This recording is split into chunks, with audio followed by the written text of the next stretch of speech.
members, but the most prominent one, the most important one, which I felt was the fifth G, which was the EQ growth, that the emotional quotient growth that we wanted for our members. And therefore, based on that, because me coming from an HR committee, I have a lot for human relationships, the human values, brotherhood, camaraderie, etc. So which in nowadays world, it has got a little bit lost. So therefore, to bring this human touch, the human element back into our profession, back into our working, this EQ was added. And I had just, wished, a small wish I had put to the committee that I would like on 2nd of October 2019, when we celebrate, 150 years of Bapu. At that time, I wanted a small program, but this committee took it by itself and did a humongous program, and it was a super hit, and it was actually very well appreciated. We had Dinkar Bhai, who gave us, a talk. He talked about what his experience with Bapu was, his experience with Gandhiji. Many of the past presidents shared their views. But the most important and the icing on the cake, which was, the skit and the musical bhajans, sorry, not musical, but yes, the bhajans by our own internal team. So with that was the background set on 2nd of October 2019. And after that, this committee had thought that, throughout the year, they will do a couple of other programs. So this is one of the programs which is in line of that. So we all are here to discuss the values of Bapu. And I don't know, and I mean, at that time also had mentioned it, that, how many of us really think that even today, the values of Mahatma Gandhi are important. But when you think, when you think in hindsight, and I've also been thinking, I think so one of the most important points, with Bapu, of course, no doubt you get ahimsa, but in today's world with no war and all that, but you have truth. Truth is one of the most important values. And I think so somewhere down the line, we have lost that value of truth.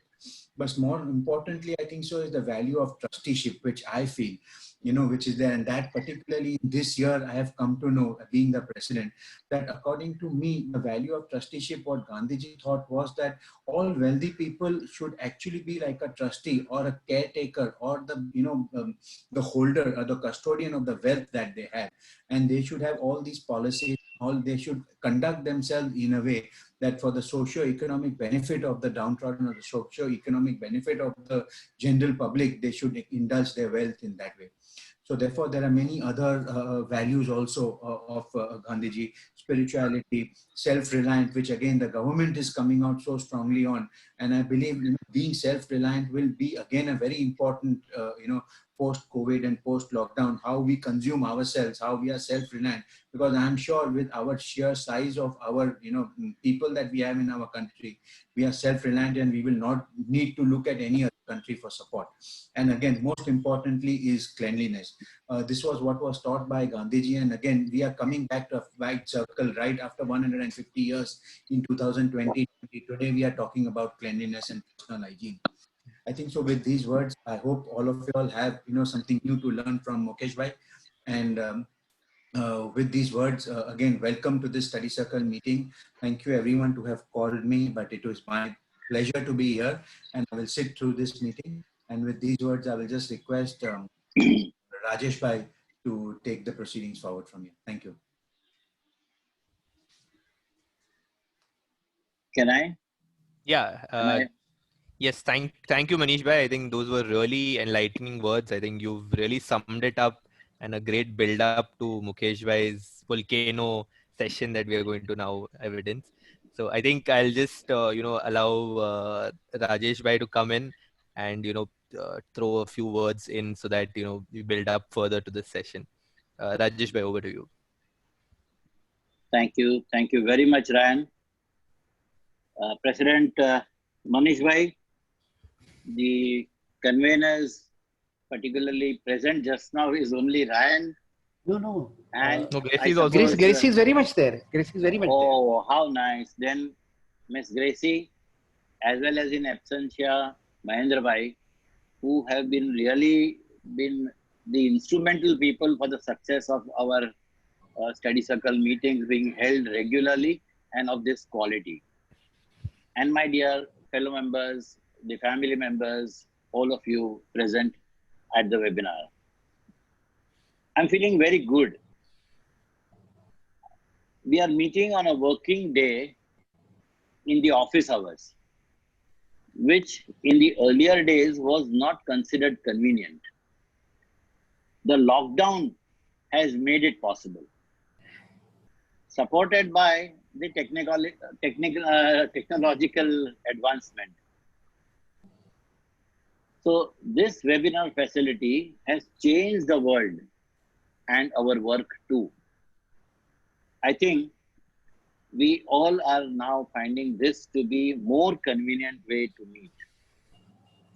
Our travel time is saved and we can attend to the meeting sitting in our own comfortable rooms. Work from home has made it possible to take off at our convenient time. So I welcome you to this meeting and would expect you all to attend these meetings similarly in the times to come too. I propose that we change the mode of holding this meeting to webinar only for times to come. Because the attendance is good, it is more convenient. The time part of it, we can always decide by mutual consent. The original time of 6:15 also suits. We can follow that. Once the lockdown is lifted in full-fledged, though we have started a little bit now, but once it is possible for us to meet together and start working, holding of this meeting, the timing thereof, etc., we can have the discussion and make it convenient to attend as per the convenience of the members. Coming to our meeting today, friends, this, as the President Manish Bhai also said, is the meeting in sequel to the previous meeting on 2nd October 2019, when we met to celebrate Sri Mohandas Karamchand Gandhi on his 150th birth anniversary in a very unique manner. The father of the nation, whom we address as Bapuji or Mahatma Gandhi ji, was really celebrated by us in a unique manner. We had also decided that we shall conduct series of events to celebrate him further. The circumstances did not permit us to meet personally since March 20. There were constraints and it was difficult to arrange the events. The facility of the webinar has got stabilized now and we can meet often. A question arises, why are we wanting to celebrate Gandhiji? Because he had something. What was that? I feel a lot of it. And we must know that. We have known that he was a successful leader, an achiever. And we also all want to be that. So hence, we will have to know, discuss, and practice what Gandhiji had if we want to be like him as a celebrity, a leader, an achiever, and something what like him. He could achieve that because he practiced what he preached. He had the dreams, not for himself, but for the community.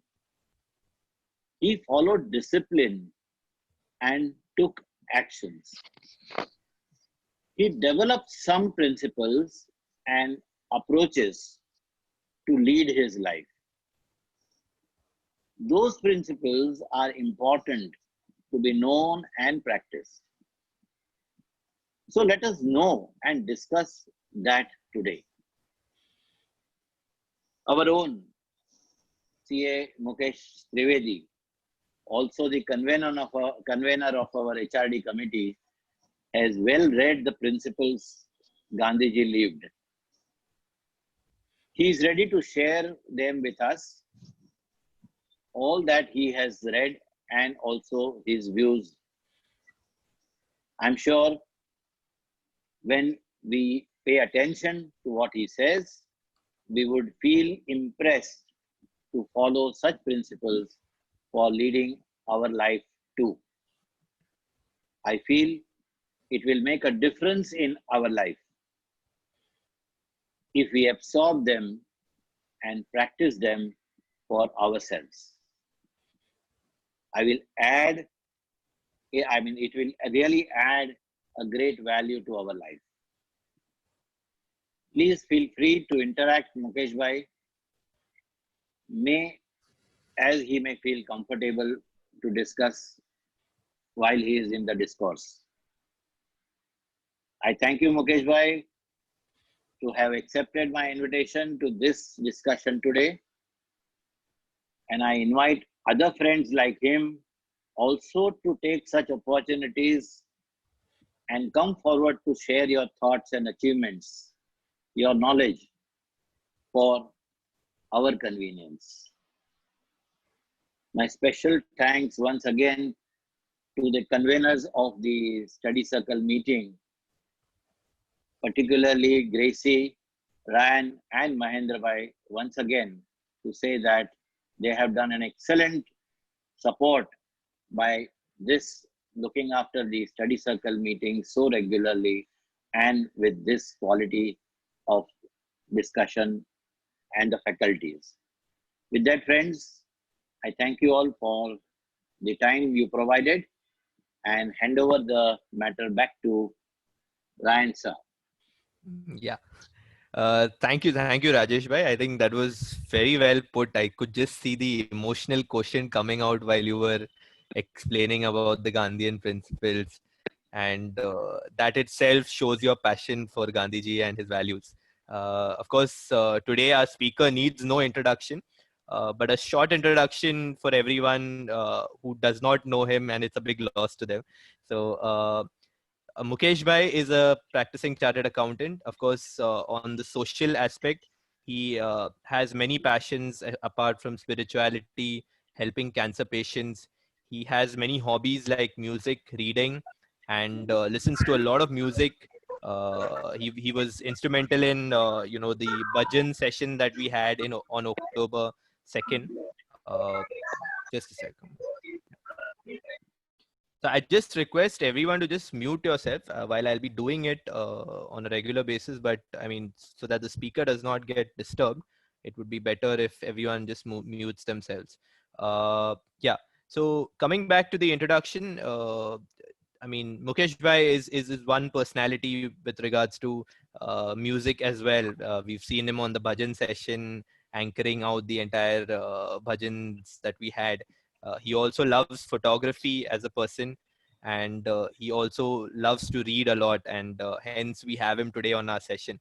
So with this and without wasting much time, I'd like to hand over the stage to Mukesh Bhai. Again, a reminder to everyone that what we will do is we'll allow Mukesh Bhai to go through the flow of the session, and maybe at the end of the session we'll keep for some questions where you can just post it in the chat box to me or on the general group, and I shall raise it to Mukesh Bhai so that everyone is aware of the questions as well. So with this, I hand over the stage to Mukesh Bhai. Over to you, Mukesh Bhai. Mukesh Bhai, you'll have to just unmute yourself before you start. Yeah. Thank you, Ryan. At the outset, I must wish everyone to be safe and in a very good health. May all your family members also be in a very safe position.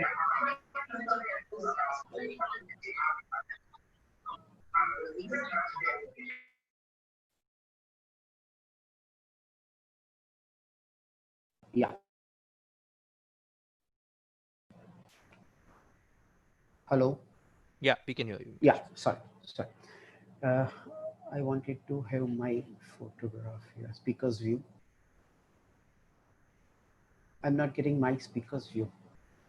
You can just click on top. There's a speaker view. I'm only getting you.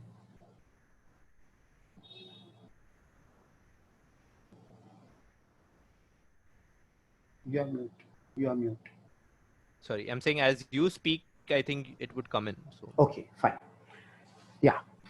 President Manish Bhai, Chairman Rajesh Bhai, Joint Secretary Mihir, conveners Anand Sneh Minaben, dear friends Mahendra Bhai, Gracie, Ryan, all participating friends and the family.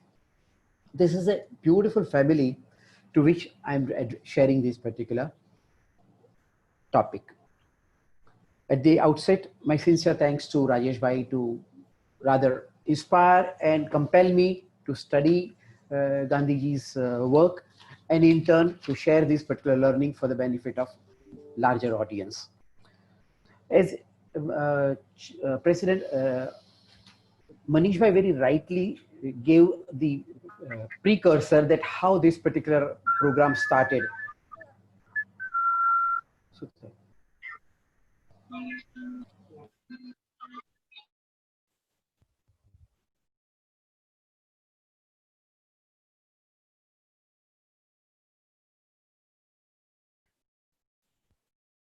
Mukesh bhai, you're on mute. Yeah, now, yeah. But I can only see you. I can't see myself.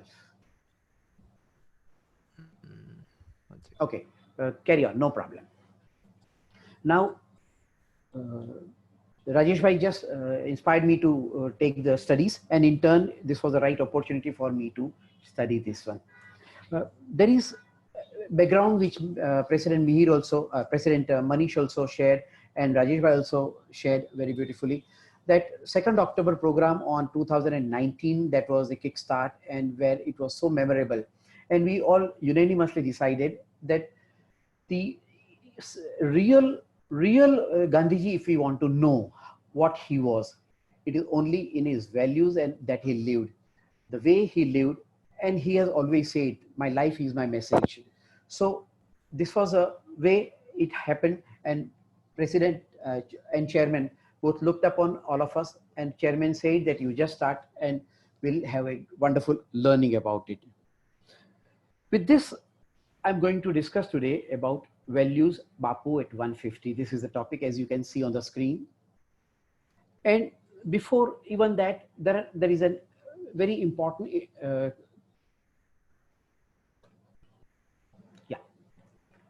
see, in the introduction, I would like to share very important point.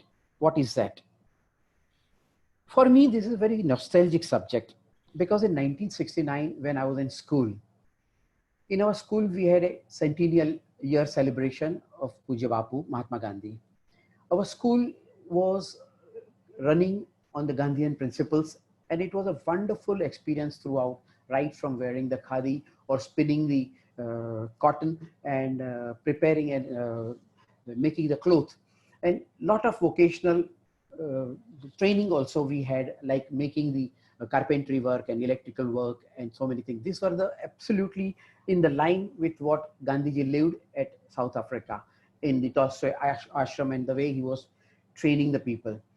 So for me, this was a beautiful initiative. And during that centennial year, I was one of the students that principal asked us to speak about Gandhiji's important vrat, that is the Ekadash Vrat. In line with this, I could start this particular learning at that point of time, and exactly after 50 years, this is the opportunity that I'm getting to share few of the learnings again. But at the same time, it was wonderful that Rajesh Bhai asked me to do it, and I went through the entire autobiography of Puja Bapu, Mara Satyana Prayogo, an experiment with truth. And it was a great revelation again, and something eye-opening, that what a man he was. So I would like to dedicate this particular presentation to the principal of my school, late G.T. Tarkas, and along with that, all my teachers who had inspired us in those particular days to learn who was Gandhiji, how he was living, We used to have the residential program in the school for 4 to 5 days, in which we used to have totally ashram style, complete living, right from morning early 4 o'clock to get up and to have a lot of work to do and all. So these are all the inspirational aspects and experience that we had in those days. And today I'm recapitulating and my memory goes back to those wonderful days. But let me tell you very honestly, I can very well feel the presence of one important man whom we all love, and that is Pradeep Bhai Shah. Pradeep Bhai has been such a wonderful person that I cannot forget. And whenever he and I used to discuss about Gandhiji, the glow on his face, the kind of loving sort of response that I used to get. So I would also love to dedicate this presentation to Pradeep Bhai also. With his friends, first I would like to discuss about the caption. What is this particular caption? Then we'll talk about what are the Ekadash Vrat that Gandhiji has spelt out or broadly made the guidelines for. And for today, we will be taking only 3 important values that are Brahmacharya, Ahimsa, and Satya.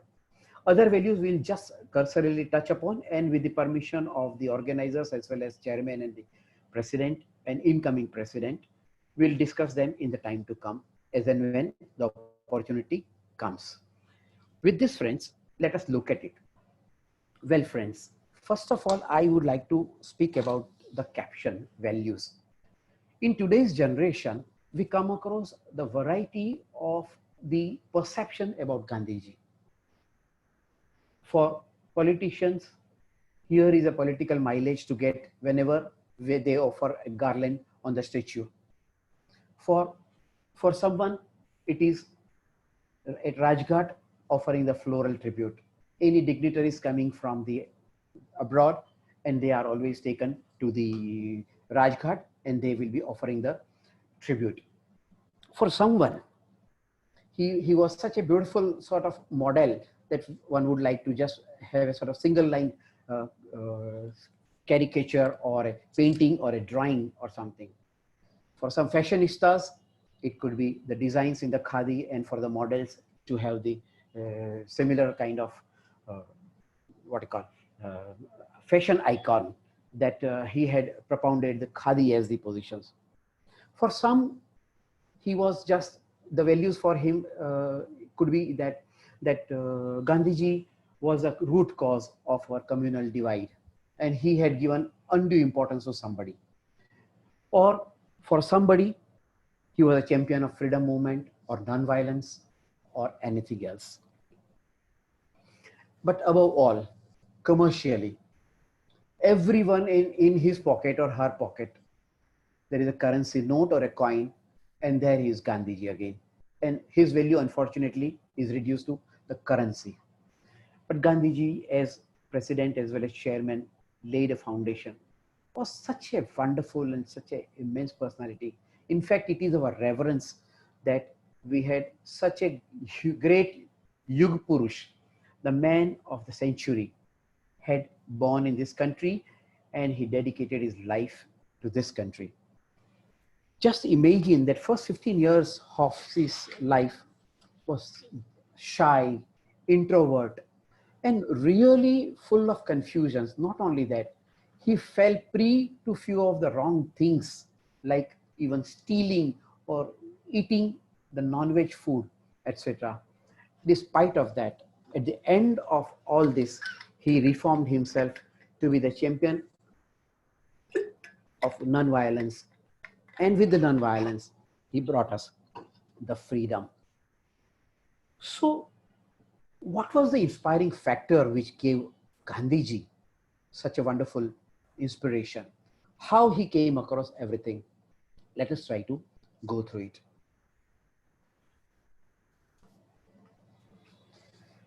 In Gandhiji's, this is on the left-hand side, you can see the picture of the typical peculiar picture where Gandhiji had in the morning as well as in the evening, the prayers. This is just a picture of the symbol that he was regularly in prayers imparting these particular values. The influencing factors which Gandhiji had in his life were: 1, In the childhood, he had seen two plays. One was Raja Harishchandra and Shravan's Pitra Bhakti. As we all know the story of Raja Harishchandra, that he had to face so many challenges in his life, but he had always pledged to be truthful and honest to the core. And that particular thing had etched in his heart always throughout his life. And Shravan's Pitra Bhakti, the way a young boy had taken his handicapped, visually impaired parents on the yatra, pilgrimage, that had also a huge impression on his personal life. In his youth, when he went to UK and after he returned back to India, and before he left for South Africa, during that period, he came across one of the leading most named, the champion of the Jainism in the modern style with the Vedantic values and spiritual values, and that was Srimad Rajchandra. During the African days, South African days, he also was deeply impressed when he studied the book Kingdom of God by Leo Tolstoy. He had also an impression of Ruskin Bond, which was the most lasting, and he ultimately lived that particular life, and that was unto the last. That particular book was wherefrom he totally transformed his life and he dedicated himself to the cause of the mankind for the whole thing. But in all this journey, two things again were the main Sorry, I'm important. calling from Mohammed Shukla and Company.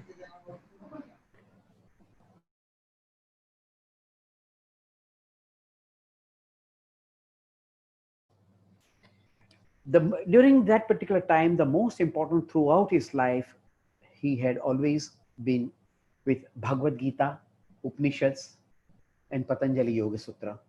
These were the things which were the inspiration. These were the things under which he was getting a lot of learning as and when he got the chance. And most of his studies also were during his imprisonments. Now let us look at the Ekadash Vrat. Gandhiji had this particular list of 11 virtues. What were they?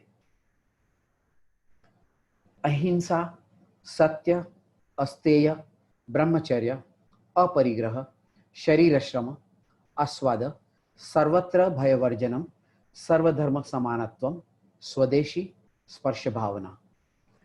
We will try to put it in the shlok, which was from the Patanjali Sutra, which was always sung in the daily prayer. Ahimsa, Satya, Asteya, Brahmacharya, Asangraha, Sharira, Shrama, Aswada, Sarvatra, Bhayavarjanam, Sarvadharma, Samanatvam, Swadeshi, Swarsha Bhavana. Every inmate of the ashram was supposed to chant this every morning and every evening. Ahimsa is definitely the non-violence. Satya is truthfulness. Asteya is non-stealing. Brahmacharya is celibacy and control over the enjoyments. Asangra is non-possession. Sarirashram is physical labor. Aswada is control over the food intake. Sarvatra Bhayavarjanam is fearlessness. Sarvadharma Samanatvam is religious equality. Swadeshi is our national today, as we know. Vocal for the local is the buzzword of post-COVID. Sparsha Bhavana, touchability. Untouchability was prevalent in a very big way, and he was a champion to eradicate it. And that is the reason he had this one. Now, today, because of the time and secondly, the seriousness of the subject, I would like to clarify, number one, that we'll be talking only about these three important aspects, that is Brahmacharya, Ahimsa, and Satya.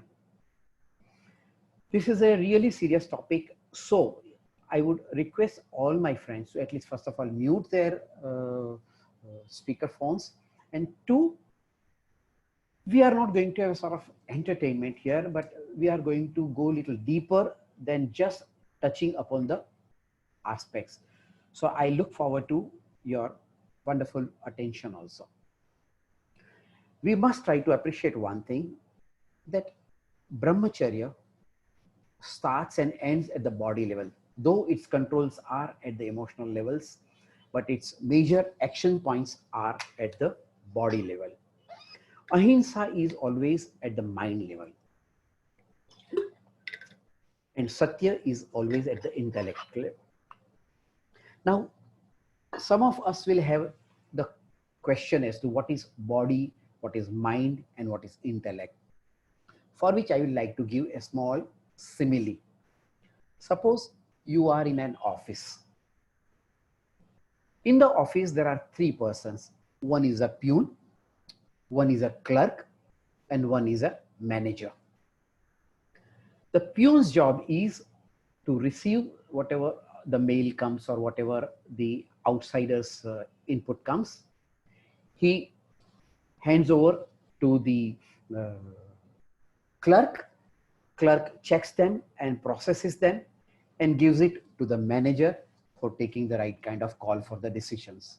Based on the information that processed by clerk, that manager gives the instructions that peon, you distribute to these particular things, or you give it to that particular thing, or you deliver it here, or gives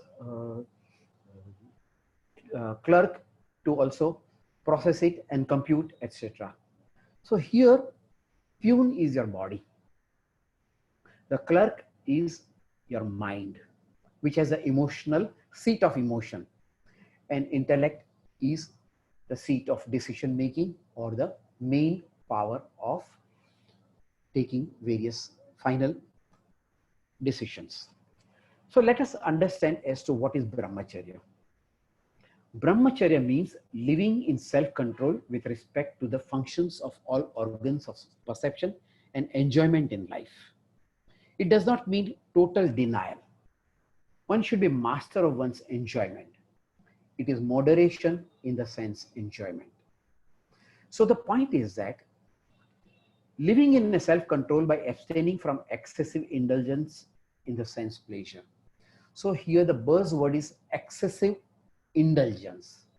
And second important point is a moderation. So at the physical level, one has to understand that we have two types of senses. Some are the senses of the knowledge, which are called the eyes, ears, nose, tongue, and skin. And we have the sense of actions like hands, legs, and procreations. These are all the gateways of the enjoyments. As one is introduced to any subject, say for example, that there is one aroma of the fragrance and the nose activates, it smells, and the process starts at the mind level. And in turn, what kind of repulses come or the emotional factors comes, and whether intellect has to take any decision or not, that will be straight away given back. This is done in a very, very fraction of the moments, and that is why we do not realize that these are the three processes which are happening. Similarly, for example, that there is a beautiful music or a cacophony or a noise, as we have been just now, even during this particular section, we were finding that we were sometimes getting distracted. So these are the sounds which are received by the outer part of the ears, which are processed at the mind level, and in turn, we are responding to it. Similarly, there could be some tasty smells of the food or fragrance, or could be even the flowers, based on which our impulses and the association and the memory starts processing them. We can have sometimes the taste bud of samosa or the pastries or the cakes or pizza. It all depends on the kind of our inner cravings. Let us try to understand that it is misunderstood to be complete abstinence from the lust and the carnal act. Try to understand that it is not the abstinence or the control over it. Indeed, at the highest level, when a person is trying to attain the Brahman, Brahman is the God. When he is attaining, that is definitely at that particular level, the abstinence from the lust and the carnal act is certainly the essential. But we as the Grahastha, we as human beings, when we are in the journey, we have to understand that it is not the abstinence, but it is the control over the indulgence, which is far more important. We have to always abstain from the excessive indulgence. So if I have absolutely made it clear that one is that brahmacharya has to directly with the sense pleasures. Number two, we have not to really indulge, but we have to just be moderate, and we should be conscious enough about its control. That is more important, because there is a misnomer that brahmacharya means you should not have even the carnal or the lust pleasures at all, which is not the case, but it is a moderation which is far more important, because automatically from there one starts graduating to the higher level of abstinence, but that is a longer journey. What are the kind of indulgences that everyone we are trying to look at? Just look at yourself or just introspect, and you will find that some people are having too much of talking. Either they are too much of listening to the music or a radio or a video, or nowadays YouTube is the in thing. They must be doing that also. They keep on continuously viewing the TV. They may be glued to the cell phone or a social media.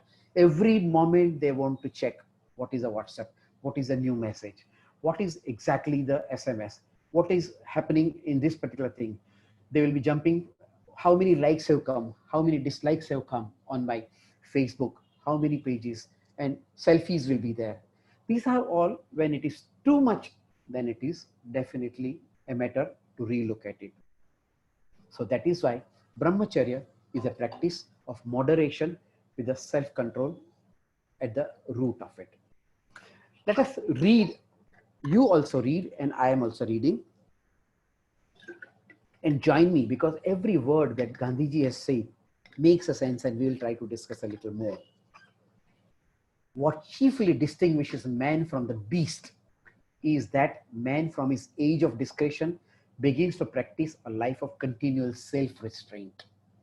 So we are given the discretionary power, we are given the intellect.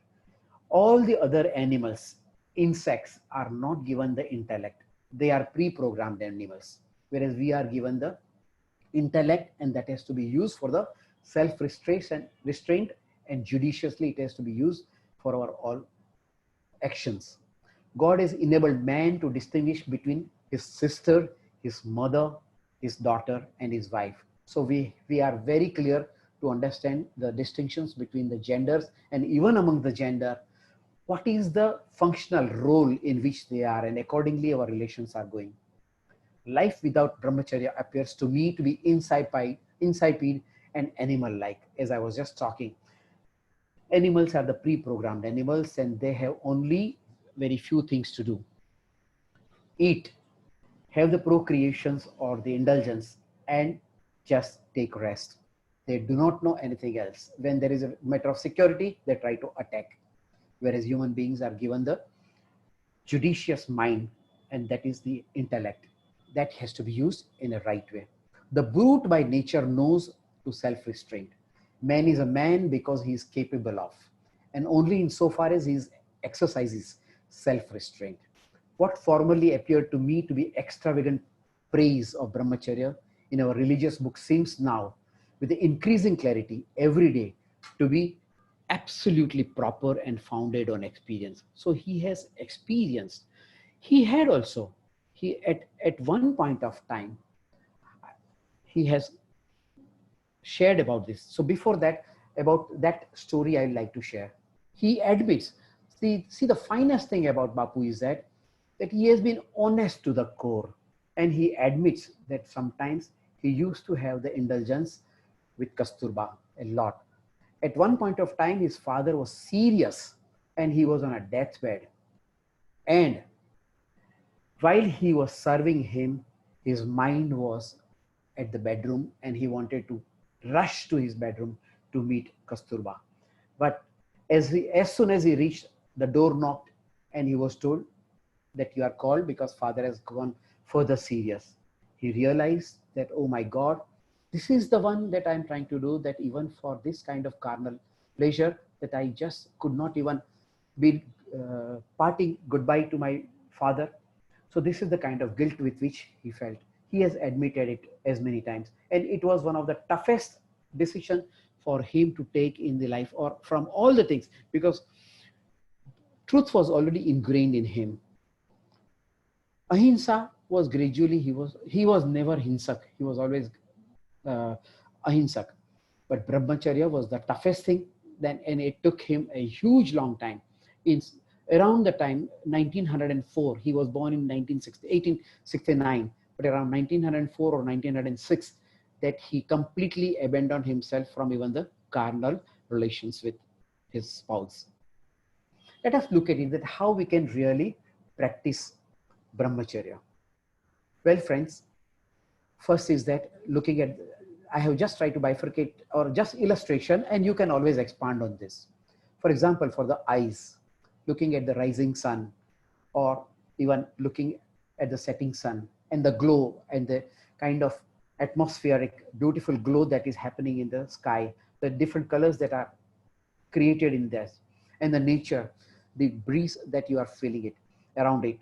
Or you can also have the prayer offering to the rising sun. One can also focus on the exercise. One can walk in the woods or in the nature. One can do the yogasana with the eyes being given the right kind of exercises, and that will mellow our this. Similarly, eyes can also be used for reading the good and inspiring books, biographies or inspiring stories, or for good. We can be aware about our priorities, such that at least what is important, what is not important, what needs to be looked at, what needs to be avoided, can be very well judiciously thought and decided. Always make a practice, and that has been one of the golden rule that I have been following for last 5 to 7 years. Avoid the first and the last hour of the day from the social media, phone and TV. Never ever start your day with the phone. Never ever end your day with the phone. Similarly, social media and TV, and you will have a lot of qualitative time for yourself to look at. For the ears, we must develop the practice of art of listening. Brahmacharya is maintained by one whose mind is consistently and constantly engaged in the contemplation of the truth. This is so important point, that one has to keep on searching the truth. And what is the truth? That is, I am not the body, I am not the mind, I am not the intellect. I am that pure self, that is the Brahman. And for that, one has to find the contemplation, one has to do that. Listen to the soft music for the ears. Look at the devotional aspect of it. Transform this particular sound into the feeling of the, channelize into the devotional part, prayers, or for even the divine. You can visualize the divine when you are listening to some good music. Now, one of the beautiful exercise that Yoga Institute Santa Cruz has propounded is a Nishpanda Bhav. It is very much part of the Yoga Sutra. In the Yoga Sutra, this is a posture in which one just sits reclining, taking the rest on the wall, relaxes each part of the body, keeping hands on the lap, everything totally loosened, and only ears are listening to the sounds around. And one will find so many types of sounds around, chirping of the birds, sometimes somewhere somebody's pressure cookers whistles must be going on, or somewhere somebody's doorbells are coming, or somebody's knocking the door, or somebody's climbing the steps, and all types of sounds you will start getting. And that starts also improving our listening capacity, and what to listen and what not to listen, that kind of judicious level that we are in a position to work on. Look at the nose. Be aware of the smell of the food items. Just be witness. Sometimes we purely by, suppose that you are in a Nishpanda Bhav and somebody is preparing the coffee and the strong smell of the coffee or aroma of coffee is coming. And if the mind goes there, then you are missing a major part of the story. Same way, how we can channelize this particular smell into the control, that okay, it is a smell, but I want to control myself. Against which the divine smell, the first raindrops when we got, and the kind of smell from the soil, so beautiful, or the floral smell. If we can channelize the various experience of the smelling sense also to the divine experience, it enriches our experience more, even towards the nasal faculty. Tongue, be aware to be moderate on the taste buds.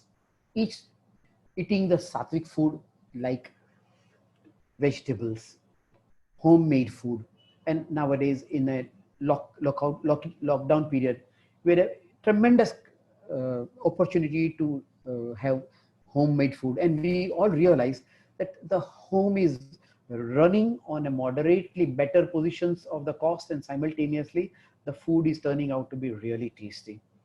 And we must try to gradually overcome the indulgence toward the chocolates or tamasic food like a stale food, fried food, burnt food. We must also try to control and gradually abandon substance having a mood altering stimulants or depressants like alcohol, nicotine, etc., which are definitely the most self-detrimental, and they are really painful, and in the long run they also affect us to drop the ladder of fall. We just keep on debasing ourselves from one to other to third level of downfall. Similarly, touch is the fifth faculty. Lend a helping hand, touch of compassion. For example, an elderly person is crossing the road and we give them the hand. We are giving them the hand out of pure compassion, and we are helping them.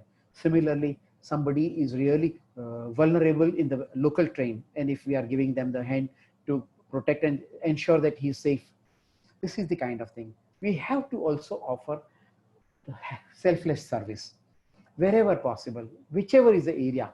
If we can start offering some kind of selfless service, it definitely, and we must spare some moments of our life every day for selfless service. And we must be aware and we must respect the gender difference.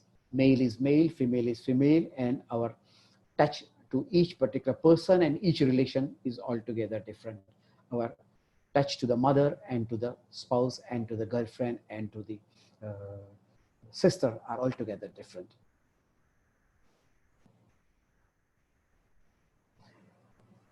Identify now how we can go about it. It is not always that we can do with everything together. So what I learned in my own life, identify one item of dependency. Suppose, let us take an example that I used to open my day with the telephone and see what are the messages, etc. I gradually started and put it aside. Similarly, I have now made a habit to only look at a specific time only and not to look at otherwise. Similarly, social media is not much dependent on. Newspaper, I am not reading at all in the morning. If at all, it will be just in the afternoon around lunchtime that I try to look at the headlines. So entire style of extrovertedness has helped me to look at myself and start doing it. Similarly, I would also encourage each one of you to just identify.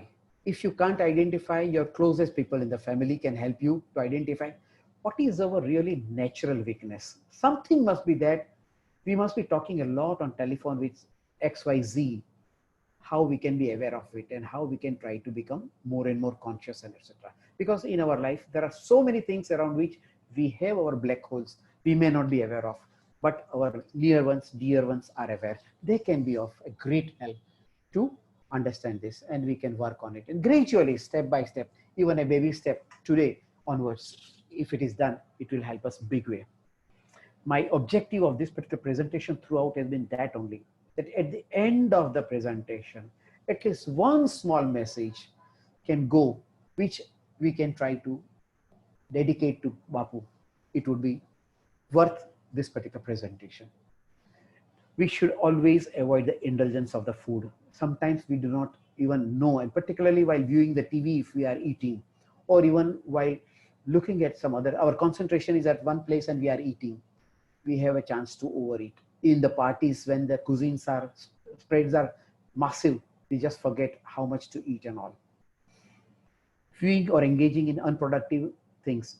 Sometimes we are just in the gossips. This is also wrong to do. So how we can really prioritize? So one line message which our guru says is enjoy, but don't get enjoyed. Always enjoy, but don't get enjoyed. Now let us look at Bapu's life. In Bapu's life, here are the 3 to 4 signals which are given. Milk. He realized that milk is not only out of the sort of hinsa to the animal, but at the same time, it is not worth for the human being. So he stopped consuming. And ultimately, in the later years, when he became so serious that he was on a deathbed and he was insisted, so Kasturba suggested that why don't you try goat milk, because you had taken the pledge of not taking buffalo and cow's milk. So he gave this much of liberty, because he at that time also he had a balance whether I should take goat's milk also or not. But he said that for my nation, I have to survive. I cannot lay down my life just now like that, lying in the bed. And that is the reason, with the largest purpose in the for the interest of the nation, Bapu just accepted suggestion of goat milk. Now salt. At one point of time, Kasturba was so serious, she was virtually going to die. And at that point of time, doctors were trying to give them the medications, but Bapu wanted to use the naturopathy and all. And in that, he suggested that for your frequent hemorrhage, let us avoid salt.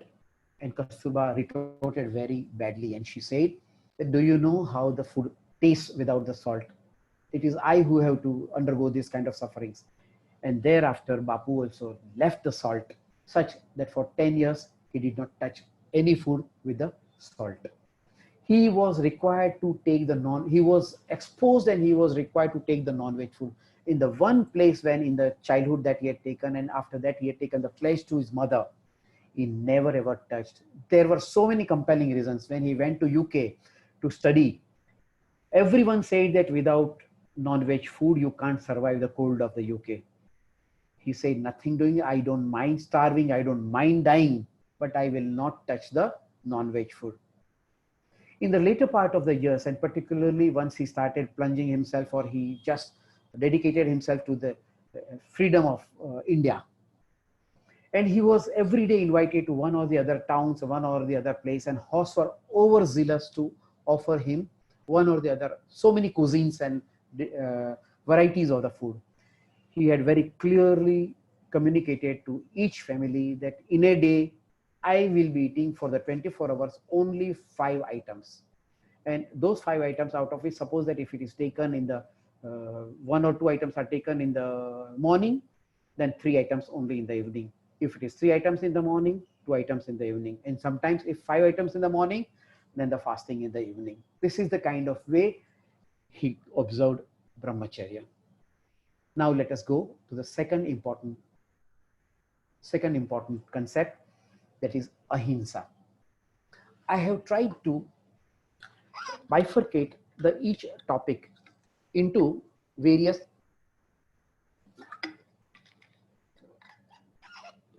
segments. We will try to understand what is the meaning of it, what are the essential properties of it. We'll also try to see how Gandhiji viewed it. If we'll try to touch up some kind of instances from the history, we'll also take what is the spiritual value out of it and how we can put it into practice and the challenges that we can face in it. Well, friends, ahimsa is non-injury or a non-violence. And as I had in my earlier slide said, that it is at the mental level. Though when somebody slaps somebody or somebody pushes somebody or somebody bashes or boxes, this is just the instruction of the mind that is taken. It manifests into the actions, but its a real impact or the processes at the mind level, the emotional seat of thought. It reacts to the various things. We must not entertain the feeling of hurt or of injuring other living creature. Here, The concept says that any living creature, whether it is an insect, whether it is a mosquito, or whether it is a bully or anything, we ought not to hurt anybody. However, please try to understand that there are certain roles and responsibilities or certain functions in which this particular concept has a different dimension. We must try to understand that soldier, when he is trying to defend our nation and kills the enemy, or when he kills a terrorist, his hinsa, though it is hinsa, is on a different plane. Whereas the terrorist, when he commits crime or when he becomes violent, his level is different because his intentions are different.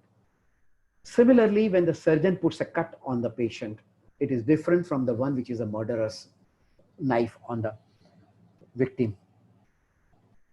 We must also understand that the anger, when the child is somewhere to be disciplined, mother shows the anger, but in the heart of heart and in the intention, she is not angry. She is not hinsak.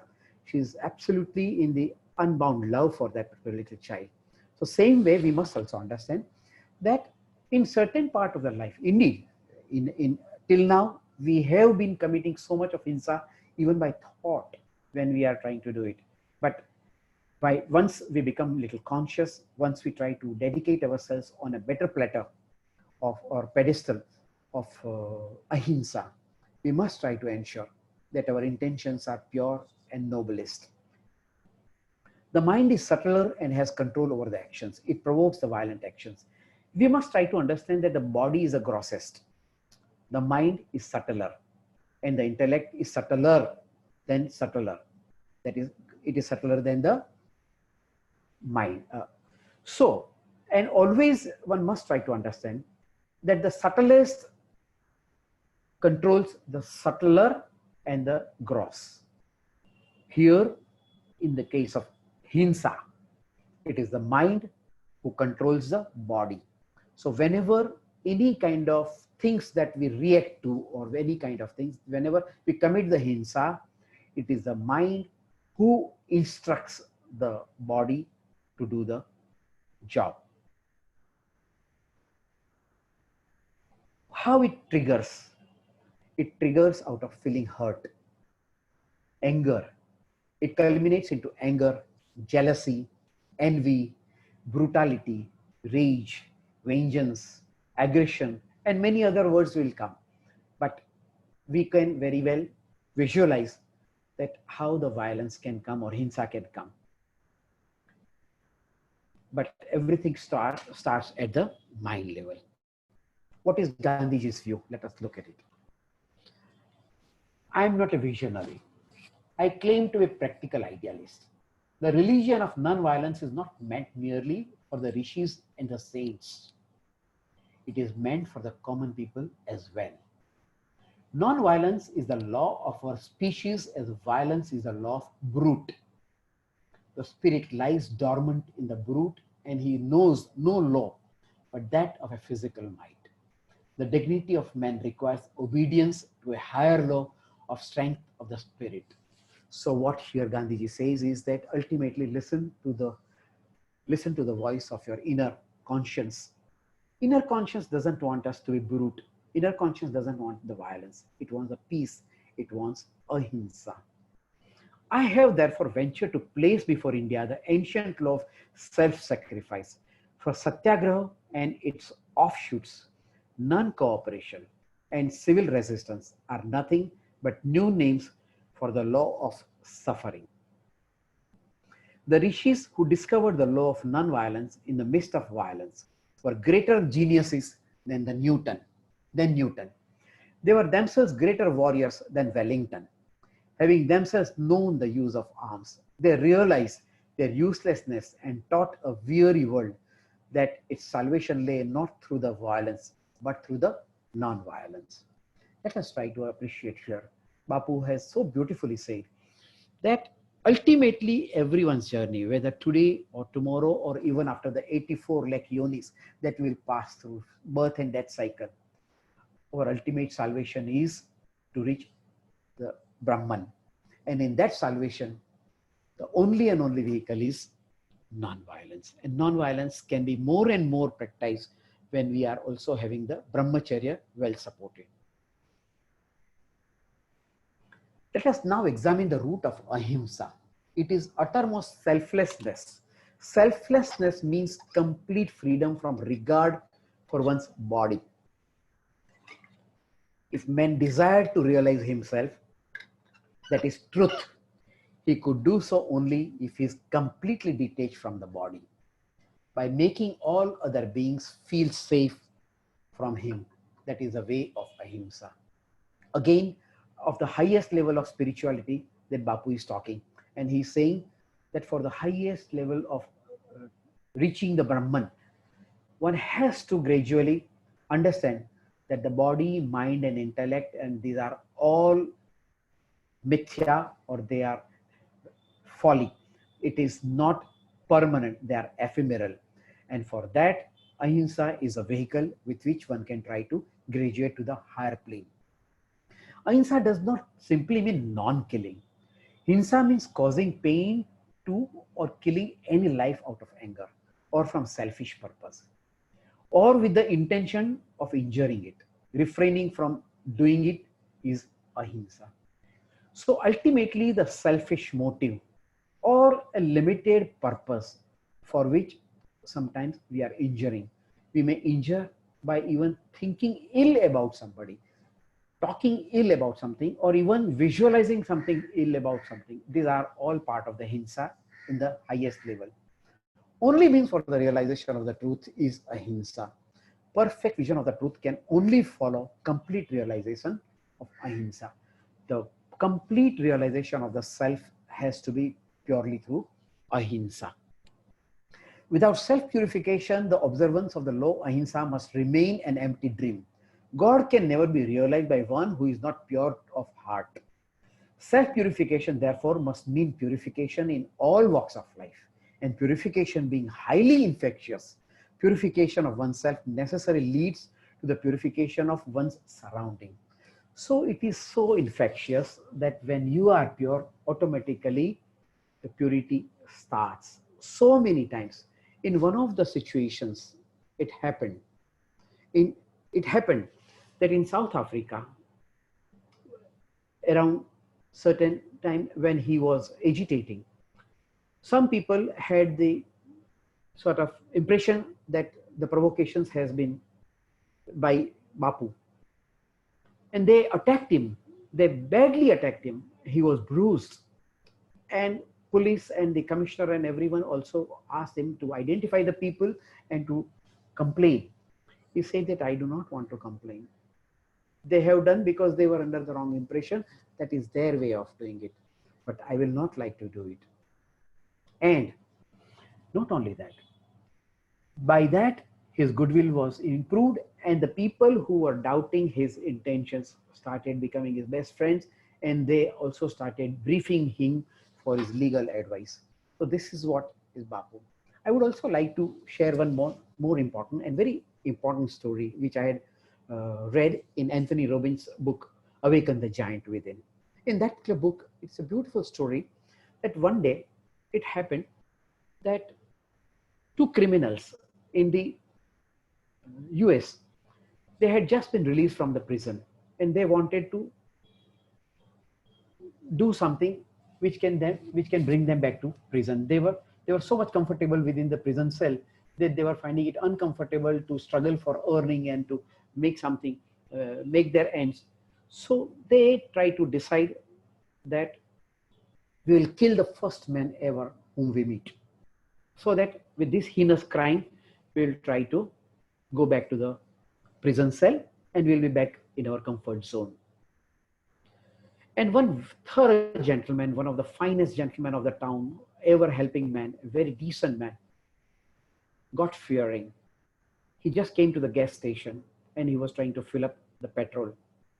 As he was filling the petrol, these two criminals shot him dead. And it was such a sad and very, very bad incident. Everyone was shocked. It was very difficult for anybody to accept this particular thing. So in that particular shock, everyone condemned, everyone wanted to see to it that they are punished and they are really killed the criminals. In the meantime, the author, Anthony, reached out to the widow who was actually friend's wife. The friend had died of this incident. So he asked that, how can I help you? I cannot bring back my friend, but I can definitely do whatever I can. If you want, we can escalate this particular matter right up to the top level. And at that level, this lady has given such a beautiful reply, and that is what is worth, and it has been etched in my memory. She said, I have been talking to my both the children that don't curse those two criminals. It was in their fit of rages, and in their soft moment, they have done such a bad crime. We should not condemn this world. This whole world has been so wonderfully helping us in these particular moments. And she forgave them. Law took its own course, but she had absolutely forgiven them. And here is the example of Hinsa versus Ahimsa on a altogether different, and how the leaf is taken out of the saddest incident of the life. Now, in the South Africa, as I was talking, there were many times it happened that when he had actually taken his family to the South Africa after a successful position, and by that time he had become so much popular and he wanted to take his family there. So at that time there were misunderstanding and he was to be attacked. He was protected, and later on when he came, he was attacked and he was bricked. He was given fist and a lot of punches. He was injured. Despite of that, he forgave them and he did not file any complaint. We can also see that Bapu had led the entire freedom struggle. So many times, so many freedom fighters, whether it is Dandi March, whether it was Noah Khali, or whether it was Indigo's agitation, or Khilafat agitation, or anything. Everywhere they were trying to be non-violent, and Gandhiji's non-violence was his first and the foremost thing, that he would like to only and only carry this particular movement of freedom only with the help of non-violence. In Kheda agitation, where the taxes were laid on the farmers and the patidars had all agitated, and Gandhiji came there and he was asked, they were likely to resort to the violence, but he convinced them, and ultimately the solutions were brought and the taxes were withdrawn. In the Swadeshi movement and in the Punjab agitation, it happened like that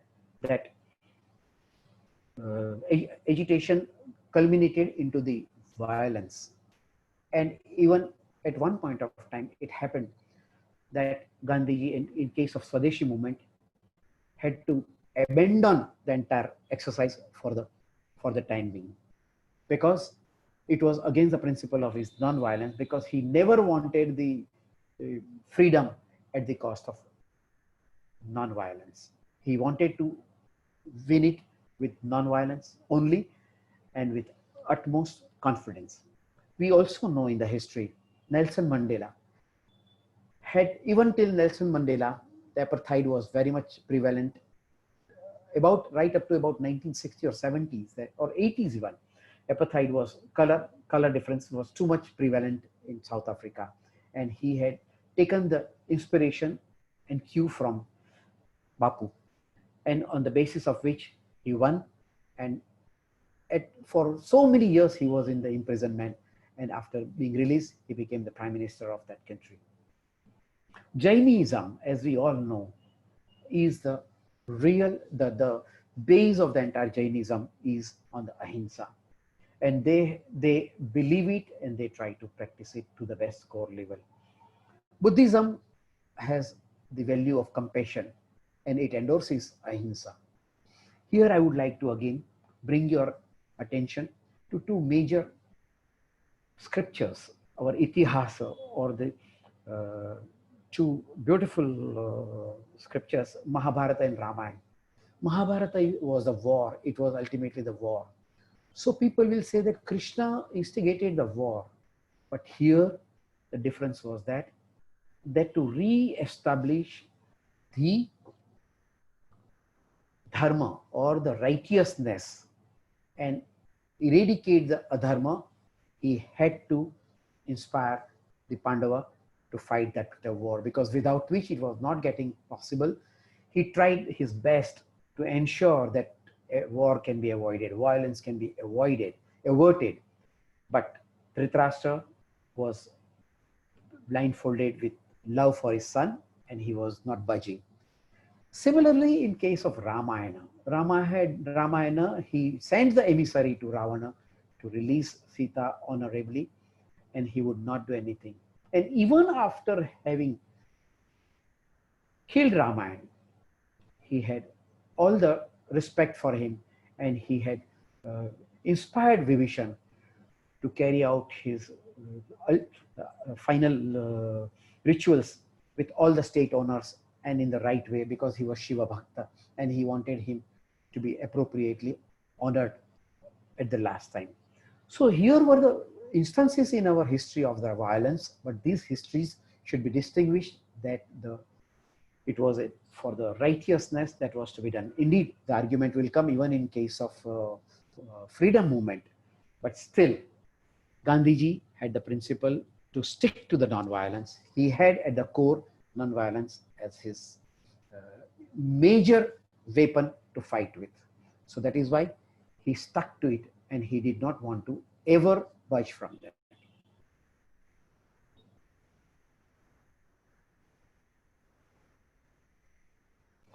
How to practice? Hinsa breeds from the body identification, attachment, insecurity, and due to unfulfilled desire. You will just visualize. This particular statement is very profound, and you will have to introspect over it. Sometimes suppose that you have some expectations, or you have the attachment that I wanted to be the president and he became the president. The kind of thought starts. You start having envy, anger, jealousy. You wanted something and you were not given. Your expectations are unfulfilled. You have the anger and injury. So, end of the day, one must appreciate that it is the attachment with the subject, and number two, the unfulfillment of the expectations breed the hinsa. How can one put ahimsa into practice? This is very, very difficult, but definitely we will have to try. We have to gradually try. And one of the ways, the love. When we expand the circle of influence of love, it becomes better. Today, we 4 family members. Tomorrow, friends. Day after, our friends. Day after, our society. And gradually, when we expand our circle of influence of love, it gets better. We should have the compassion. You will always find, it is said, that one who abuses others expects the highest respect. We have to have the compassion that in his childhood, somewhere his emotions are bruised. He deserves the kind of compassion. Let us give him that compassion. And the moment we start paradigm shift, it gives us a different value to the hinsa, from hinsa to ahimsa. Many a times, sometimes somebody is behaving in a different way. Gratitude is one of the finest healing medicine of practice. More and more we are grateful right from the morning till the night as we withdraw for the sleep. We find so many things which are really the blessings to us. And if we try to feel grateful about it, or gratitude becomes the attitude in our life, then definitely we will be having less of the agitation and less of the hinsa. And universal oneness. Gandhiji wanted ultimately to have the highest level of peace and harmony with each and everybody, even his. First of all, he never wanted anybody to be his enemy, but if at all there were, he wanted good for him also. Practice of regular meditation in the morning and introspection before the sleep is the finest meditation. Again, I'm repeating, friends. Early morning, as I said, first 1 hour, if you can, after your first morning calls and nature's call and everything, freshen yourself, sit quietly, sit in an easy posture. Remember the Almighty, Divine at the altar. Think of any Lord whom you think of and put your gratitude at His feet. Visualize Him blessing you and see that entire world is His manifestation, whether it is man, human being, the spouse or neighbor, or the agitating neighbor or friend, or the one who is your competitor. Each one is ultimately God's manifestation only. Every day, if we put that kind of prayer, definitely our reactions start getting lower and lower towards the agitations. And same thing at the end of the day, before you withdraw to the sleep, spare your 15 minutes for the whole day. What did I do? And go through the entire reel of the day. What happened? What I did? What was my intentions? Did I falter? Was it really the reason? Why did I react to such kind of situations? If we try to look at it, definitely some answers will come, and next morning again in the meditation, it will start getting erased. Expressing the gratitude and the prayer of well-being for one and all. Even in this lockdown, we cannot just think of us who are here present. We have to pray for each and every soul that they are safe and they are getting better and better. Even if they are tested positive, may they get well soon and get cured. Let us come to Satyam. Satyam is not the scandalous Satyam, but this is one of the most challenging and the difficult, and in particular Kali Yuga, or what we call it, this particular age, which is material age. Satya, the truthfulness, the truth is one of the most challenging aspect of our practice. Truthfulness. One should live honestly with one's own intellectual conviction. Now, for example, suppose if I want money in my life, and money is the importance to me, excuse me, then I must be at least honest enough to very frankly and truthfully disclose it to be, and I should not have a facade of no interest in money, and below, in the heart of heart, the craving for the money. And that goes for anything in this particular world, whatever is your conviction. But end of the day, we should also introspect ourselves that what is my final journey? Is it the name, fame, glory, wealth, realization, the kind of achievements, the kind of people that we know, more and more people know, the position, the kind of people respect me, and all these kind of things that is going to matter, or the peace of mind, the happiness, everlasting happiness, and very loving and caring circle of influence around you. If that is the case, then one must be having the conviction to be truthful to that, to live up to one's ideals. Whatever are your ideals, one must try to live to that ideals. Never ever compromise with the ideal. The dignity of man lies in living up to his own conviction at all times. It is at the level of the intellect, as we again go back to the peon, clerk, and the manager, and this is the managerial level. And the Satya has to come at the conviction level. Sometimes at a tongue level, one may check it. You could see even in Pandava, only Yudhishthir was such, and that too for a very fraction of small things that he had spoken something less than truth, and that was about Ashwatthama. All the rest of the life he had spoken only the truth. The intellect has to have very convincing power to speak only the truth. It is inspired by the ideals and the core values and the intellectual conviction. More and more core values that we have, that we try to practice, are clear, and more we try to practice, I'm sure you'll find it very easy to speak truth. And it is said that liars should have the longer memory. I repeat, it is said that liars should have a longer memory. Why to keep that kind of long memory? Why can't we be straightforward and truthful to the core? It guides one to discriminate between the right and the wrong. It will very clearly, even we will be even the person who listens from us, and even the person who is observing, one can very well make out that he has spoken his truth or he has spoken the untruth, because there is always the sixth sense which is gifted to each and every human being. Let us listen to what Gandhiji's views on Satyam. The word Satya, truth, is derived from Sat, which means being. Nothing is or exists in reality except truth. That is why Sat, or truth, is perhaps the most important name of God. In fact, it is more correct to say that truth is God than to say God is truth. Sat or Satya is the only correct name for God. Where there is truth, there is knowledge which is true. Where there is no truth, there can be no true knowledge. That is why the word Chit, or knowledge, is associated with the name of God. And where there is true knowledge, there is always bliss, Ananda. There, sorrow has no place.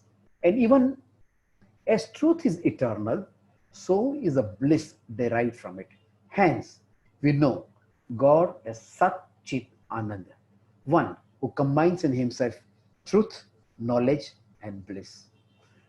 So Bapu says that truth, God is the truth. Though we do not know his manifestation, how he is or where he is very much within us. And wherever there is truth, there is God. And it is not the other way, that wherever there is God, there is truth. But wherever there is truth, there is only God. To see the universal and all-pervading spirit of truth face to face, one must be able to love the meanest of creation as oneself. So we have to love the other creature, even meanest. They are saying that even the scorpio or the cobra comes under that level. And a man who aspires after that cannot afford to keep out of any field of life. That is why my devotion to truth has drawn me into the field of politics. And I can say without slightest hesitation, and yet in all humility, that those who say that religion has nothing to do with politics do not know what religion means. Well, friends, that was about the truth as a principle.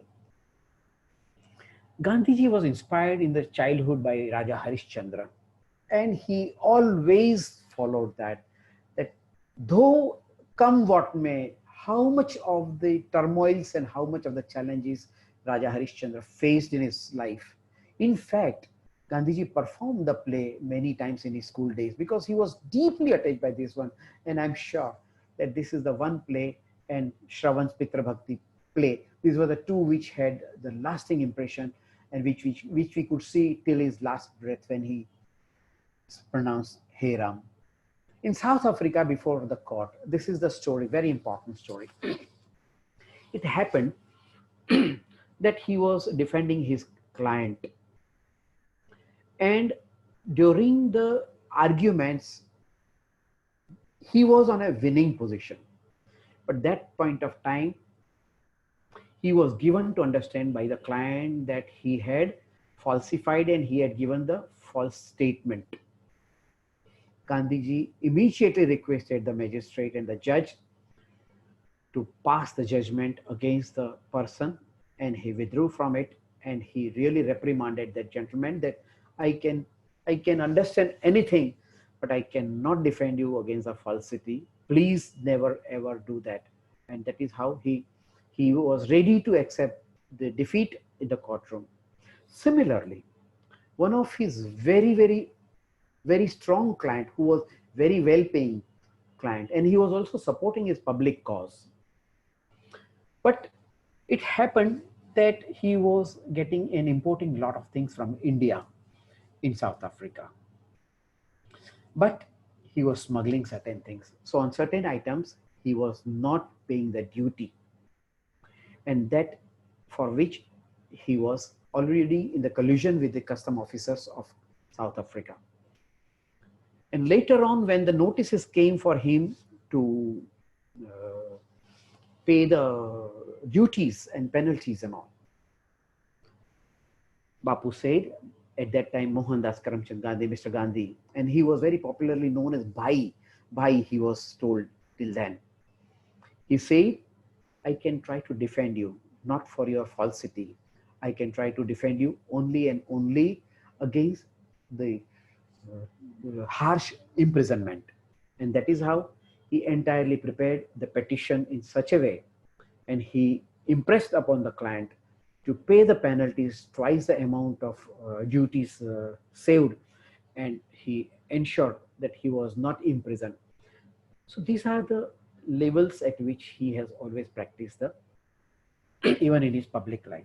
In South Africa, he read the books by Tolstoy and another book Unto the Last, which transformed and reaffirmed his faith on these principles. He never ever went. Even his book, he has given the title to the name of the book as Mara Satyana Prayogo.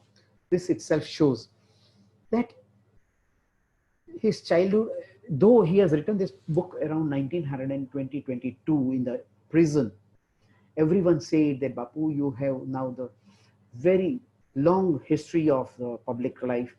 Why don't you write? And that is why he started writing the book. And during that time, he had, in his journey of public life, he came across few of the greatest luminaries and the greatest people of our country and history, who later on became fantastic leaders of our country. How to put it into practice? One has to have the very clear-cut intellectual conviction. In our profession, let us take an example of a chartered accountancy as an auditor or as a tax counsel or as a tax consultant. We have to have this particular intellectual conviction that morally what is right, ethically what is right, and where is our client expecting us to do. And we have to introspect on it. Adhere to and act according to the conviction. Reflect and introspect each day. This is not a one-time job. This is not a sort of, it is something like a regular whitewater rafting. Every day one has to keep on pedaling on the cycle. The moment you stop pedaling, you tumble. That is why you have to practice every day, each and every day, this particular thing. Maybe we will falter. Maybe we will definitely slip. But in our introspection at the end of the day, we'll come to know that this is what I did not want to do. And we'll try to come back. Untruth will leave us with a guilt in the heart. Restlessness will not be in a position to be comfortable. And it will bring us to the ladder of fall. What is that fall? We'll start having the anger. We'll start having the guilt. We'll start having the sort of untruth more and more. And we'll gradually start becoming committed to more and more wrong and follies. And ultimately, we'll be destroyed in such cycle of untruth. What are the challenges in practice? In this age, it is the most difficult to put in practice. One who can stand for the values can, one who cannot, please read it as one who cannot stand for the values can fall for anything. This is what our Gurudev says, that we have to have certain values in our life. And for that particular values, we cannot compromise. Compromise means falling for anything. And we cannot afford to fall that way. With this, friends, the core values are coming to an end. And now we will just touch upon that which are the remaining values, which at the appropriate time, with the convenience and the appropriate instructions from our conveners and the chairman and the incoming president and the chairman, will try to take up in the due course, either myself or any of the colleagues on the subject. Now, asteya is non-stealing. Non-stealing means, suppose if it is something, suppose if we are a trustee, we cannot use things which are not ours. we cannot use, be it anything, for which I'll share a small story.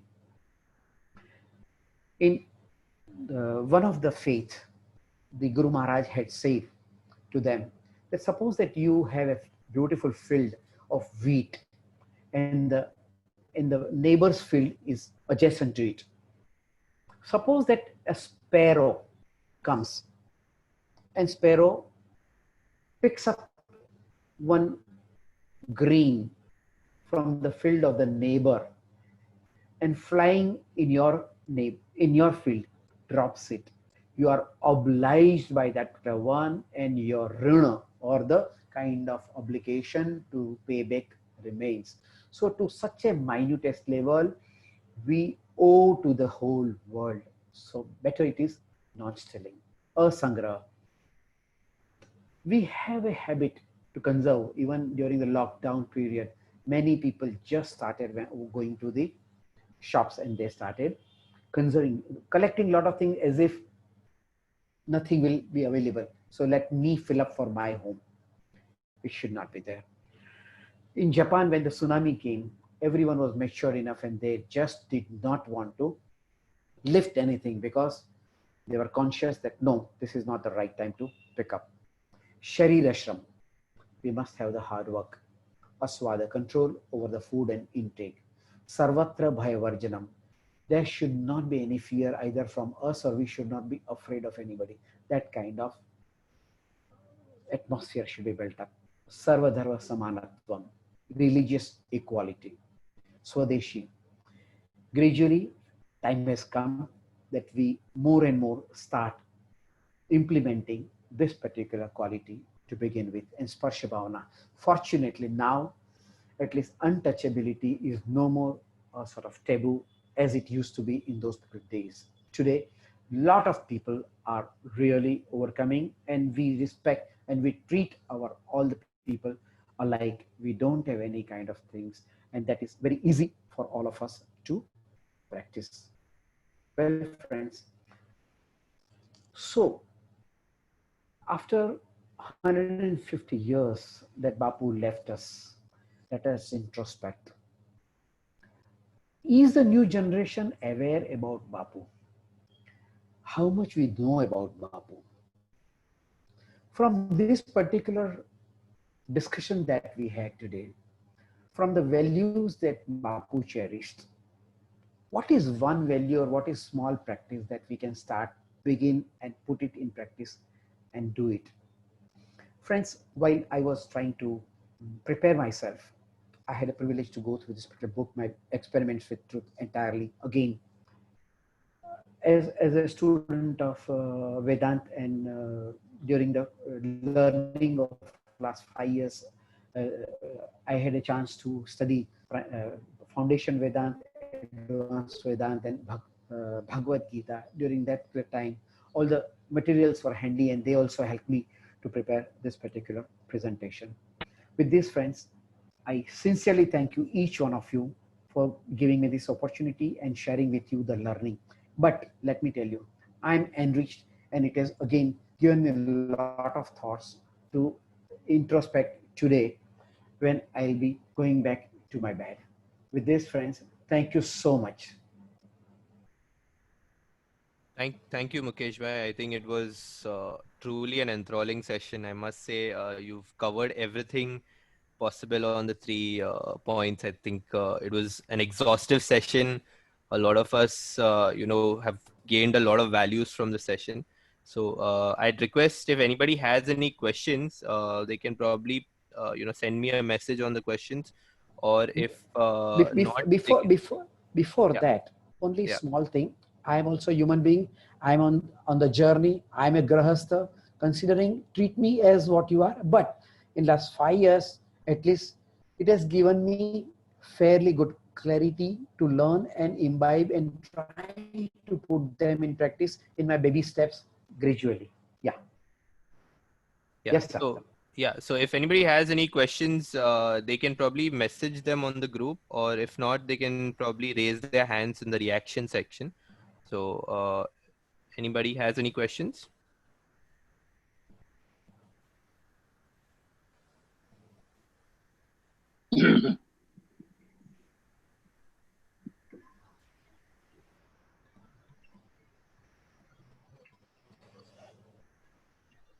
Mihir Bhai is around. Mihir Bhai wants to raise some questions. No, not really, because Mukesh has covered it so well. I was absolutely impressed. The hard work that he has done, and that I know for sure because he has been, on his journey of this thought for a long time, and he has covered it so well. And it was so wise of him to have just covered 3 of these values out of this vast ocean. And it has been an in-depth journey. Thank you, Mukesh. Thank you so much. Very Mihir. rightly said. I think must Thank say you so that Mukesh Bhai has really covered it very well, and I think a lot of us have a lot to learn from this session. A lot of takeaways. Okay, so if I think nobody has any questions, so what we'll do is we'll quickly hand over the stage to Gracie to give a well-deserved. Ryan, Yeah. I believe there is this Ami Bhatt who has a question. Ami Ben Bhatt has a question. Okay, you can just speak up. I've just Ami. Ami. She's Yeah. my schoolmate. She's my schoolmate. Our friendship is since 1970. Okay, so then I don't even need to be in the intervention phase. Okay. Believe me, let me introduce friends. She's much ahead of all of us in the journey of spiritual learning. Believe me. Yes. Okay. Yes, Ami, go Ami. ahead, please. Yes, Ami.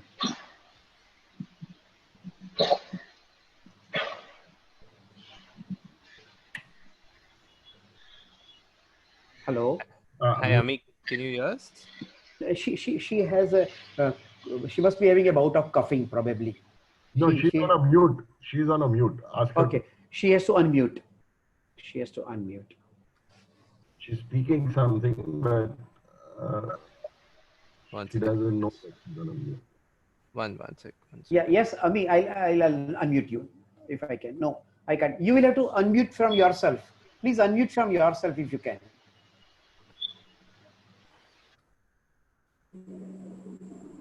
Okay. Yeah, Ami, bolo. You can hear me? Yeah, I can very well yes, hear you. I can hear you. Okay. You are just praising me for nothing. I'm not that great. Like you, how you have presented, you presented it very beautifully. Basically, the subject is very dry, but I still know. people are with they are gripped with this subject. That only shows that you have covered it beautifully, giving lots of stories, and you presented it very well. I would like to ask you one question. Just Sure. for that, we understand the value very well. Correct. Okay, this is the truth. This is the truth. Okay, we should follow ahimsa. We should follow brahmacharya. But when it comes to the practice, Correct. it's difficult to follow. Correct. Why it happens that way? Right. Right. Right.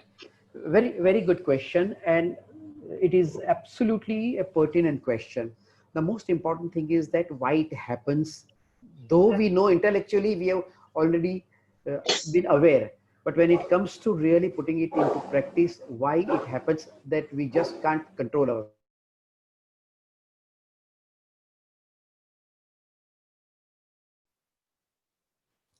Mukesh Bhai, you're on mute.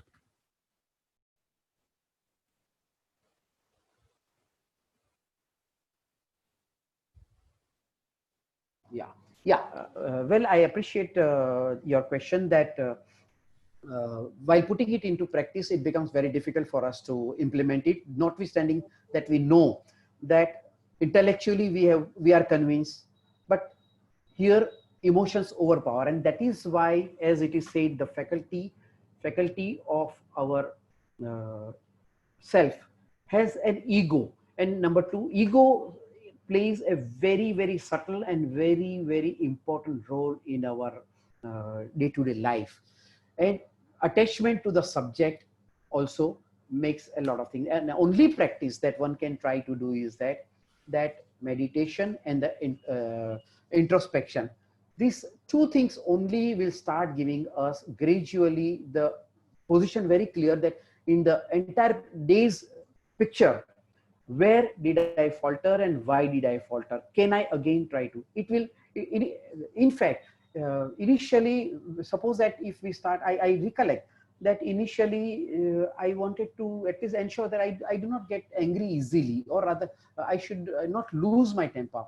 Initially, it was rather bouncing it such a way that I was getting far more provoked. But I found that this is the moment around which I have to give myself the right kind of space. And I forgot to discuss here that to take the good feedback from the spouse, the friend, the guru, the teacher, and observe ourselves later on. For example, at the time when I'm getting angry, I'm not aware that I have become angry, but later on, definitely I become aware. So the moment I become aware, I should try to at least analyze it as to what made me angry, what happened at my body level, what happened at my emotions level. How can I really bring that particular space for to my advantage, such that I ultimately do it better and better. Yeah. Yes, Ami. Ami, you're on mute. I think you should. No, thanks a lot, Ryan. Now I know your name. Thank you. Okay, wonderful. Smiling face and very, Charming, very charming boy. yeah, very coordinating everyone very well. Superb, superb. Yes, super. Thank you, Ami. Yeah, thank you. Anybody else has any questions, so that we can probably take our last few questions for the session? Yeah, I think Hitu has one question. So yeah, Hitu, do you want to go up with the question? Mukesh bhai, it was a wonderful session, no doubt. Just one question that many times Gandhiji's method or weapon of fasting is been as being violent to some extent, or pressurizing authorities or the parties that he would like to reconcile. How does it fall within the definition and scope of his non-violence? Okay. Just unmute me, please. Yeah, you're unmuted. Well, okay. Hitu bhai, welcome. It is always joy talking to you, and thank you for a nice question. See, he has never blackmailed the people with fasting as a position or pressurizing. How it started for the first time. I remember while reading it, at one point of time in the ashram, one boy was very mischievous and he was not in a position to be controlled despite of being reminded regularly and all. So at one point of time, for the first time, out of sheer uncontrol, Bapu lifted the wand and he hit him with a stick. And when he was hitting, he himself trembled. And he felt so much shocking that, oh my God, what did I do? And after that, he said that I must try to have the penance and I must try to regret for this. And he said that for this much time, I will not take the food. And the boy was given the position. After that, he found that it was for his own purification, self-purification, that even if it is an anger. It is a people's love for him that they were concerned that no, if Bapu really is put to inconvenience by making him fast, we will be not doing good to him. Out of that particular love that they were trying to yield to his point. And second thing, he has never put any kind, though it may seem to be unreasonable demand, but at any point of time, he has never compromised with the highest values, whether it is the national honor, whether it is the freedom movement or non-violence, Satya, Ahimsa or Ekadash Vrat. Either of them, he never compromised. Within that parameter, he remained. So many times the doctors, when he was on a deathbed, he was told that you must start the milk, you must take even beef. He said, nothing doing, I will choose to die, but I will not take these things and all. So Bapu is misunderstood when he has actually resorted or rather observed the fast. It was more and more, for example, that violence happened, he went on the fast. He said that I could not impress my followers, the people, that we have to do it with the non-violence. We cannot do with the violence. And that is why he said that since I have failed as a leader, I must take it on myself. This is how it is. It has never been the other way that Bapu ever wanted to rather blackmail the people, or rather come them to the come them round for the purpose. Yeah, right. Thank you, Mukesh bhai. Yes, sir. And one more feedback that I would like to give to the organizers and president, that I have a nice quiz presented on Bapu 158. We talked, Rajesh bhai, when the first event was being celebrated, but because of the if you want that quiz to be played for our members or students particularly, it would be really a lovely thing to happen in the sequence that we have been doing at HR and BCS. Thank you, Mukesh bhai. Thank you so much, Hitu bhai. Yeah, thank you, Hitu bhai, for that wonderful suggestion. Any other questions, anyone?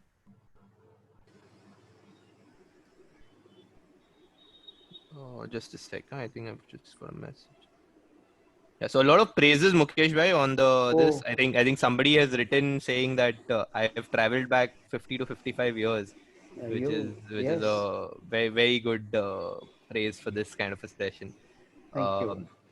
Yeah, so with this, I think I'll just request Gracie to come in and give a well-deserved vote of thanks. I think it was an amazing session, and Gracie, I'll leave it to Gracie to sum it up well. Gracie, over to you.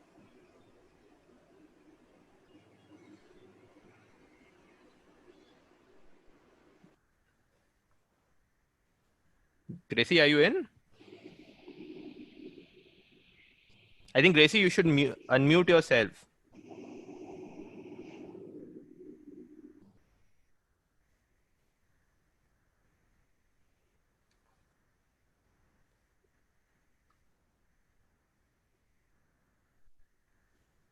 Hello.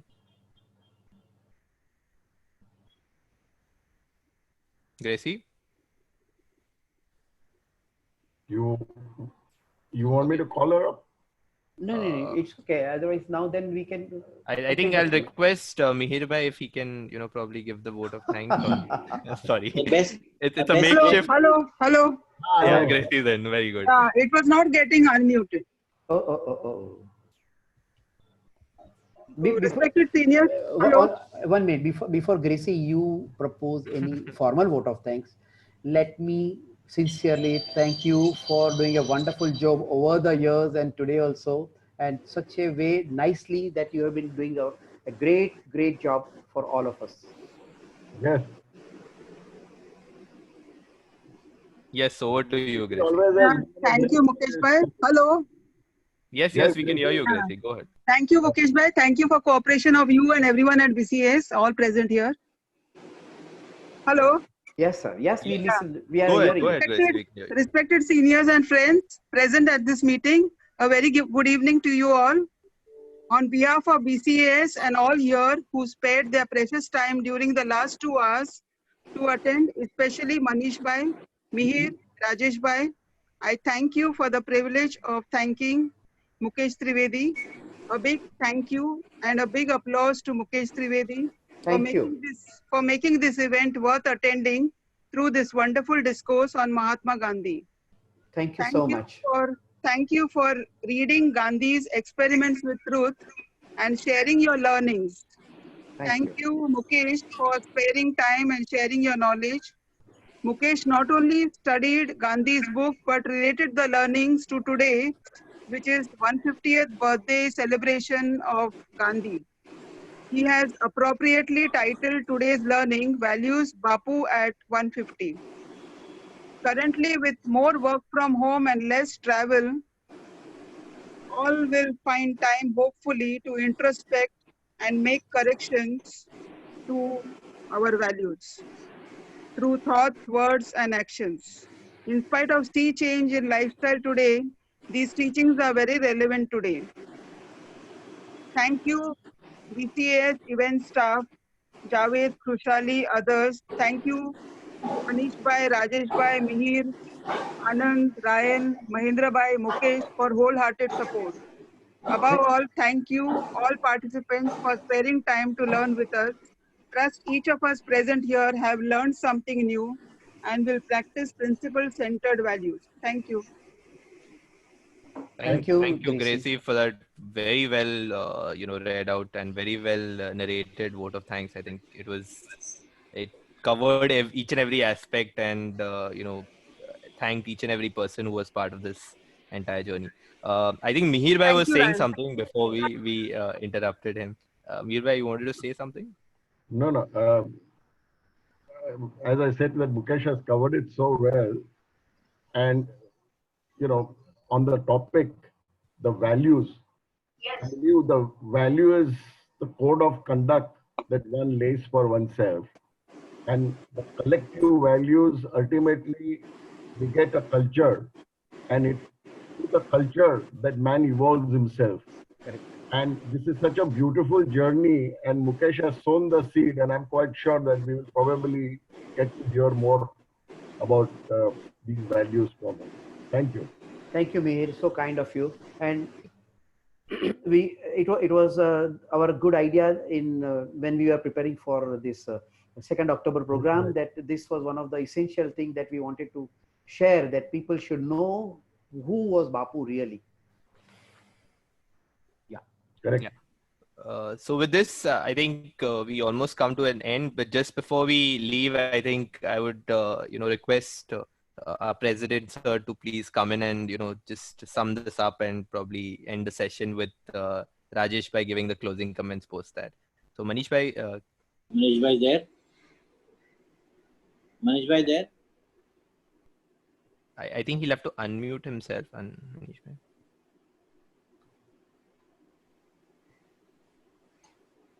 Yeah, I was not able to unmute myself. Hello. Yeah. Yeah, I was not able to unmute myself. No. I sat throughout the full, session, and it was really, really amazing. And it's a very emotional moment for me also, because probably as a president, this would be the last HR committee program that I would be attending. I mean, so therefore, it's a really emotional moment, and I'm so glad that this emotional moment I have spent with all my close friends in HR committee, and all of them are here. Thank you very much. Thank you, Manish Bhai. But let me remind you, on 21st Yoga Day, we are just working on it, so that it will not be your last day. Yes, sure. Thank you. Thank you. With this, I request Rajesh Bhai to put in the closing remarks for today's session. Thank you, Ryan. It was really indeed very deep insight that Mukesh Bhai created with regard to at least the 3 major values that he wanted to present it for our understanding, and with a lot of his own insights as well as the examples taken up from Gandhiji's own experiences, etc., was really interesting.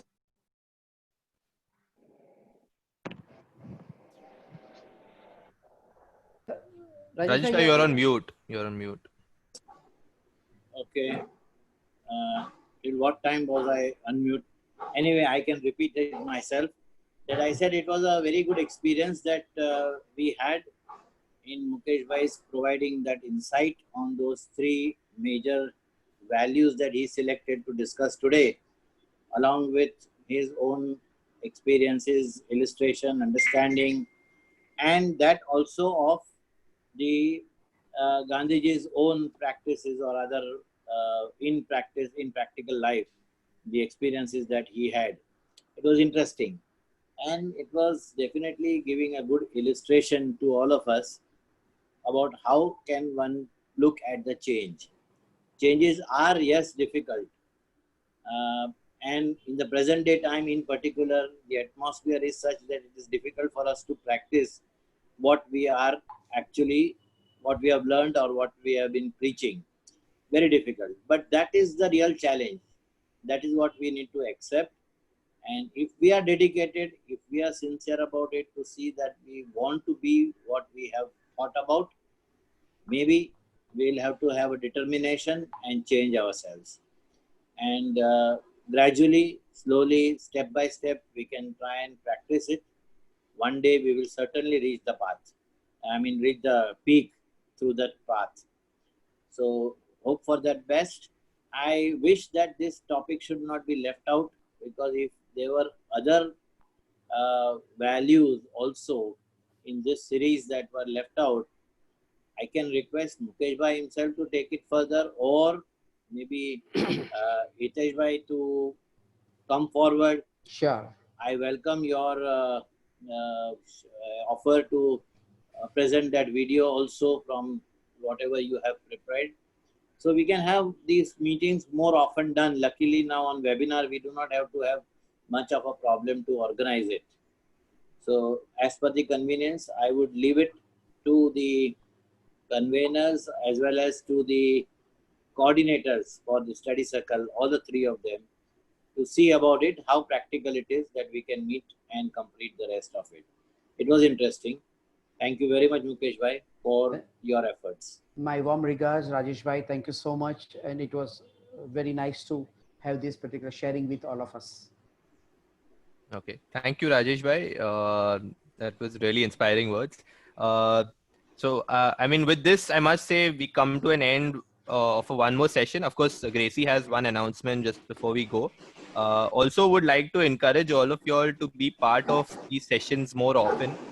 We have this session every month, so I think it's something which we should take pride in, definitely participating in each and every session. So please do participate, encourage your friends to be part of BCS, and I think this is one good learning session and one good learning platform for everyone. So with this, I think I'll just hand over the stage to Gracie to make one final announcement before we go.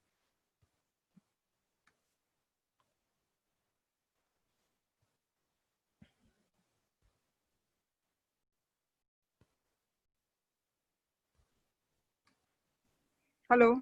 Yeah, Gracie, we can hear you. Yeah. Our next meeting will be on 14 July on Inspired Learning by Mayur Nayak.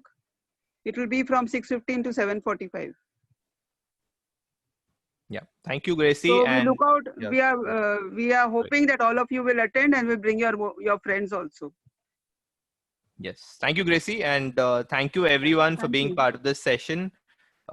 With this, I'm signing off, and we sign off as a BCS team. Thank you so much for being part of this session. Bye. Take care. Yeah, thank you.